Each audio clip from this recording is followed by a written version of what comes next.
Namaskar, this is Atish Kumar and I welcome you to my YouTube channel English by Atish Kumar. In this video, we are going to discuss noun practice set first with answers. तो आइए देखते हैं first question. Kashmir is the Switzerland of India. Kashmir is the Switzerland of India. So this statement is no error. Kashmir is the Switzerland of India. Next one है Anil Kumar is Usain Bolt of India. Anil Kumar is the Usain Bolt of India. क्यों? क्योंकि इस statement में Usain Bolt को common noun की तरह behave कराया गया है और जब भी प्रॉपर नाउन कॉमन नाउन की तरह बिहेव कराया जाता है तो उससे पहले हमें डेफिनेट आर्टिकल द प्लेस करना होता है. So Anil Kumar is the Usain Bolt of India. So error कहां पर है? बी पार्ट में. The team is fighting like street boys. The team is fighting like street boys. Team एक कलेक्टिव नाउन है और कलेक्टिव नाउन के साथ आने वाली वर्ब सिंगुलर भी हो सकती है और प्लूरल भी हो सकती है. अगर कलेक्टिव नाउन यूनिटी दिखा रहा है तो आने वाली वर्ब सिंगुलर और अगर डिवीजन दिखा रहा है तो उसके साथ आने वाली वर्ब क्या होगी? प्लूरल.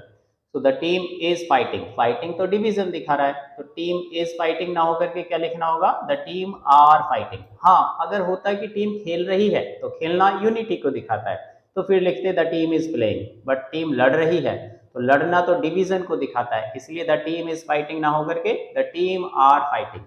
बट रावण खेल रहा है, रावण इज प्लेइंग. रावण लड़ रहा है, रावण इज फाइटिंग. क्यों? क्योंकि रावण एक सिंगल बॉडी है, रावण को ही खेलना होगा, रावण को ही लड़ना होगा. अगर रावण को हम दो पार्ट कर देते हैं रावण के तो रावण लड़ने लायक बचेगा ही नहीं. बट टीम के अगर दो पार्ट कर देते हैं तो टीम लड़ने लायक बचेगी. तो टीम खेल रही है, team is playing. But team लड़ रही है तो टीम आर फाइटिंग. क्यों? क्योंकि यहाँ पर टीम क्या दिखा रहा है? डिवीजन दिखा रहा है और जब भी कलेक्टिव नाउन डिवीजन दिखाता है तो उसके साथ आने वाली वर्ब प्लूरल होती है. The audience are requested to be in its seats. So the audience are requested. Audience are requested. इसमें इट मीन्स यहाँ पर ऑडियंस क्या है? ये प्लूरल है. ऑडियंस क्या है? प्लूरल है. इसीलिए इसके साथ क्या लगा है? आर. और ऑडियंस जब भी सीट पर बैठेगी तो अपनी एक सीट पर नहीं बैठेगी, ऑडियंस अलग अलग सीट पर बैठेगी. इसका मतलब यहाँ पर ऑडियंस में क्या हो गया? डिवीजन हो गया है. इसलिए ऑडियंस के साथ यहाँ पर आर लिखा है. तो आने वाला फ्रैक्शन भी प्लूरल होगा. इट्स तो सिंगुलर होता है. तो audience, the audience are requested to be in its seats ना होकर के देयर सीट्स. और जैसा कि आगे सीट में एस भी लिखा लगा हुआ है क्योंकि इट्स तो सिंगुलर है और सिंगुलर के साथ तो एस सी आई एस नहीं आता. सिंगुलर के साथ तो एस सी आई एस नहीं आता. इसके साथ आना चाहिए प्लूरल के साथ. तो इट्स सीट्स ना होकर के their seats. I repeat, the audience are requested to be in their seats. Some passer bys helped me. Some passer bys helped me. Passer by एक कलेक्टिव, एक कंपाउंड नाउन है. Brother in law, sister in law, mother in law. Passer by. तो passer by का plural होता है, क्या होता है? Passers by. जो भी रूट वर्ड होता है उसमें ऐसा लगाया जाता है. तो ब्रदर इन लॉ का प्लूरल ब्रदर्स इन लॉ होता है. ना इनमें ऐसा लगेगा ना ही लॉ में. सो सम पासर बाइज हेल्प्ड मी ना होकर के क्या होना चाहिए? सम पासर्स बाई हेल्प्ड मी. तो the Kashmir is the Switzerland of India, no error. Anil Kumar is the Usain Bolt of India. The team are fighting like street boys. The audience are requested to be in their seats. Some passers by helped me. आइए देखते हैं कुछ और examples. She has two step sisters. She has two step sisters. So root word क्या है? Sister. तो S कहां पर लगेगा? सिस्टर में. मेन वर्ड क्या है? सिस्टर. सो स्टेप में एस नहीं लगेगा. So she has two step sisters. Steps में से हमें एस को ड्रॉप करना होगा. The cattle is grazing in the field. The cattle is grazing in the field. Cattle तो एक प्लूरल नाउन है और प्लूरल नाउन के साथ आने वाली वर्ब सिंगुलर? जी नहीं, प्लूरल नाउन के साथ आने वाली वर्ब क्या होनी चाहिए? Plural. So cattle, people, clergy, cavalry, infantry, peasantry, gentry, vermin, folk, ये क्या होते हैं? प्लूरल नाउन होते हैं. तो इनके साथ आने वाली वर्ब क्या होती है? Plural. So the cattle is grazing in the field ना होकर के the cattle are grazing. Next one है the peasantry of India is hard working. The peasantry of India is hard working. Is hard working ना होकर के क्या होना चाहिए, आर हार्ड वर्किंग। अब इंडिया के साथ आर तो हमें बहुत अजीब लगेगा, बट ऑफ यहाँ पर क्या है, प्रपोजिशन है। इंडिया इसका प्रपोजिशन का ऑब्जेक्ट है, तो ऑब्जेक्ट के अनुसार हेल्प वर्ब थोड़ी ना आती है। वर्ब किसके अनुसार आती है, सब्जेक्ट के अनुसार। तो वर्ब किसके अनुसार लगेगी, सब्जेक्ट के अनुसार। और सब्जेक्ट क्या है, पीजेंट्री। पीजेंट्री होता है किसान, वो एक प्लूरल नाउन है, और प्लूरल नाउन के साथ क्या आनी चाहिए, प्लूरल वर्ब। तो the peasantry of India are hard working. Next one है mathematics are my favourite subject. Mathematics तो एक सब्जेक्ट होता है, ये कुछ ऐसे नाउन हैं जो दिखते क्या है, प्लूरल। क्यों दिखते हैं प्लूरल, क्योंकि इसके लास्ट में एस होता है, बट होते क्या है ये, singular. So mathematics are my favourite subject ना होकर के mathematics is my favourite subject. I repeat, mathematics is my favourite subject. Politics are are dirty game ना होकर के politics is are dirty game. So mathematics, politics, statics, genetics, linguistics, dominoes, draughts, the Gulliver travels, Arabian nights, ये कुछ ऐसे noun हैं जो दिखते क्या है, सिंगुलर, बट होते क्या है, सॉरी, दिखते क्या है, प्लूरल, बट होते क्या है, सिंगुलर। सो सिंगुलर सब्जेक्ट के साथ सिंगुलर वर्ब, प्लूरल सब्जेक्ट के साथ प्लूरल वर्ब। तो mathematics are my favourite subject ना होकर के is my favourite subject. Politics are a dirty game ना होकर के politics is a dirty game. तो she has two step sisters ना होकर के she has two step sisters. Steps में से हमें एस को ड्रॉप करना होगा। The cattle is grazing in the field ना होकर के the cattle are grazing in the field. The peasantry of India is hard working ना होकर के are hard working. Mathematics are my favourite subject ना होकर के क्या लिखना होगा, mathematics is my favourite subject. Politics are a dirty game ना होकर के politics is a dirty game. आइए देखते हैं कुछ और examples.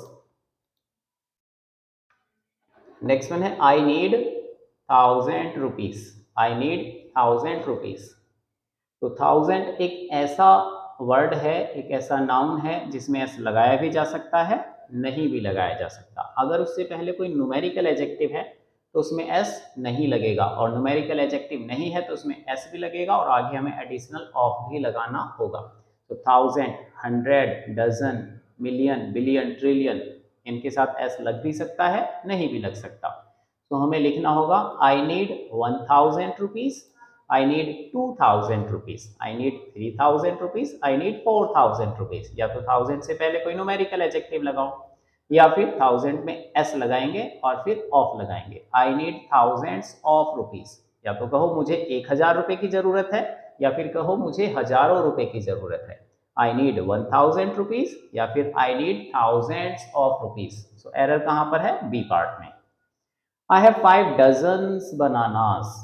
I have 5 dozens bananas. Dozen से पहले न्यूमेरिकल एडजेक्टिव लगा दिया और फिर भी एस लगा दिया, तो फिर तो ये हो गया मुझे 5 दर्जनों केलों की जरूरत है। जी नहीं, मुझे 5 दर्जन केलों की जरूरत है। So have I have 5 dozen bananas. मेरे पास 5 दर्जन केले हैं, ना कि मेरे पास 5 दर्जनों केले हैं। I have 5 dozen bananas. Dozen में से हमें एस को ड्रॉप करना होगा। क्यों, क्योंकि आगे न्यूमेरिकल एडजेक्टिव आ गया। You should concentrate on your study. You should concentrate on your study ना होकर के हमें क्या लिखना होगा, studies. You should concentrate on your studies. जब भी स्टडी नाउन बिहेव करेगा तो उसे हमें प्लूरल में लिखना होता है। क्यों, क्योंकि एक बच्चा एक सब्जेक्ट की पढ़ाई नहीं करता, उसे मैथ की भी पढ़ाई करनी होती है, साइंस की भी, English, GK, reasoning, etc. So you should concentrate on your studies. हाँ, अगर स्टडी किसी सेंटेंस में वर्ब बिहेव करता, आई स्टडी, मैं पढ़ाई करता हूँ, आई स्टडी, तो इस स्टेटमेंट में स्टडी वर्ब है, तो फिर स्टडी लिखा जा सकता है। बट जब भी स्टडी नाउन बिहेव करेगा तो उसे स्टडी नहीं लिखा जाता, उसे क्या लिखा जाता है, studies. You should concentrate on your studies. Next one है where is my pants. Pants तो प्लूरल होता है। कुछ ऐसे नाउन जो पेयर में होते हैं, जोड़े में होते हैं, वो प्लूरल होते हैं, तो उनके साथ आने वाली वर्ब क्या होती है, प्लूरल। जैसे pants, shoes, socks, spectacles, glasses, goggles, dividers. So where is my pants ना होकर के where are my pants. I repeat, where are my pants. Next one है he has many sheeps. He has many sheeps. Sheep तो एक ऐसा noun है जिसे singular में भी सीप ही लिखा जाता है और प्लूरल में भी सीप ही लिखा जाता है। कुछ ऐसे नाउन जो सिंगुलर में भी सेम होते हैं, प्लूरल में भी सेम होते हैं, जैसे sheep, deer, cod, salmon, aircraft, spacecraft, hovercraft. So sheeps ना होकर के हमें क्या लिखना होगा? सीप। he has many sheep. There are 10 deers ना हो करके deer. Sheep, deer, cod, salmon, aircraft, spacecraft, hovercraft ये सिंगुलर में भी सेम होते हैं और प्लूरल में भी सेम ही होते हैं। हम नहीं कह सकते कि मैंने, अगर हम कहें मैंने एक भेड़ देखी तो I saw one sheep, मैंने 5 भेड़ देखी I saw 5 sheep, ना कि मैंने 5 भेड़ें देखी I saw 5 sheep, वो गलत होगा। So he has many sheep. There are 10 deer. So I need 1000, या तो कहो I need 1000 rupees, या कहो I need thousands of rupees. I have 5 dozen bananas. You should concentrate on your studies. Where are my pants? He has many sheep and there are 10 deer in this forest. आइए देखते हैं कुछ और examples. The sceneries of this place is beautiful. Scenery एक ऐसा noun है जो uncountable है। सीनरी, ज्वेलरी, क्रॉकरी, फर्नीचर, तो उसके साथ एस नहीं लगाया जा सकता। सो सीनरी लिखना होगा, ना कि सीनरीज, ना कि सीनरीज। क्यों? सीनरी एक अनकाउंटेबल नाउन है। अब अनकाउंटेबल नाउन में तो एस नहीं प्लेस किया जाता। काउंटेबल में लगा सकते हैं हम, बॉय का बॉयज हो सकता है, बट हम कहें कि मिल्क का मिल्क्स नहीं हो सकता। क्यों? क्योंकि मिल्क अनकाउंटेबल नाउन है। All the furnitures were covered with dust. All the furnitures covered with dust. So all, all क्या है? All the furnitures, all the furnitures were covered with dust. So furniture भी एक uncountable noun है। Furniture भी क्या है? एक uncountable noun है। और अनकाउंटेबल नाउन के साथ verb plural, uncountable verb noun के साथ क्या आती है? वर्ब सिंगुलर आती है। तो ऑल द फर्नीचर्स ना होकर के all the furniture was. I repeat, all the furniture was, all the furniture was. A number of people are suffering from bleeding and pain in gums, which is happening because of a particular bacteria. A particular bacteria. Bacteria ना लिख करके हमें क्या लिखना होगा? Bacterium. क्यों? क्योंकि कुछ ऐसे नाउन जो विदेशी भाषाओं से लिए गए हैं, cactus, cacti, locus, loci, focus, foci.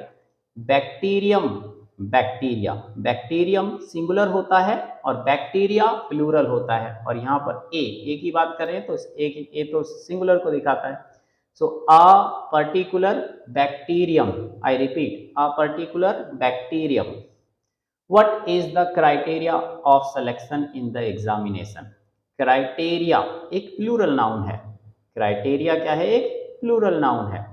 और क्राइटेरियन सिंगुलर है। तो या तो कहो what is the criterion of selection in the examination.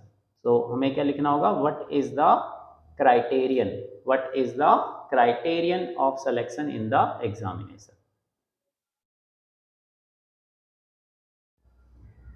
So the sceneries of this place is beautiful ना होकर के हमें लिखना होगा the scenery of, the scenery of।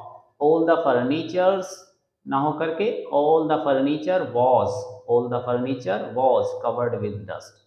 a number of people are suffering from bleeding and pain in gums, which is happening because of a particular bacterium, bacterium।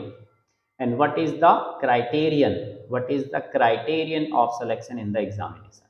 या तो कहो what is the criterion या फिर what are the criteria। क्यों? क्योंकि criterion क्या है? Criteria एक प्लूरल नाउन है, इसका सिंगुलर क्या होता है? Criterion. So what is the criterion of selection in the examination. आइए देखते हैं कुछ और examples. We sell good on commission. We sell good on commission, हम कमीशन पर अच्छा बेचते हैं? जी नहीं, हम कमीशन पर सामान बेचते हैं। और कुछ ऐसे नाउन जिसमें एस लगाते ही उसका मतलब ही चेंज हो जाता है। वाटर पानी, वाटर्स समुद्र, गुड अच्छा, गुड्स सामान, अल्फाबेट वर्णमाला, alphabets languages. So we sell good ना होकर के we sell goods on commission. B is the second letter of alphabets, alphabets ना होकर के अल्फाबेट। अल्फाबेट्स का मतलब होता है लैंग्वेजेस और अल्फाबेट का मतलब होता है वर्णमाला। So B is the second letter of alphabet. The moon has hidden its face behind the clouds ना होकर के her face behind the clouds. क्यों? क्योंकि मून एक न्यूट्रल जेंडर है और न्यूट्रल जेंडर जब भी किसी इंसान की तरह बिहेव करते हैं तो उसके साथ हमें जेंडर लगाना होता है। आई रिपीट, उसके साथ हमें जेंडर प्लेस करना होता है। सो मून जो है एक शीतलता को दिखाता है, सॉफ्टनेस को दिखाता है, ब्यूटी को दिखाता है। और जो शीतलता को दिखाते हैं, सॉफ्टनेस को दिखाते हैं, ब्यूटी को दिखाते हैं, वो फेमिनिन जेंडर में चले जाते हैं और जो कठोरता को दिखाते हैं वो मैस्कुलिन जेंडर में। सो मून के साथ हमें क्या लिखना होगा? Her. The moon has hidden her face behind the clouds, personification पढ़ा हो आपने।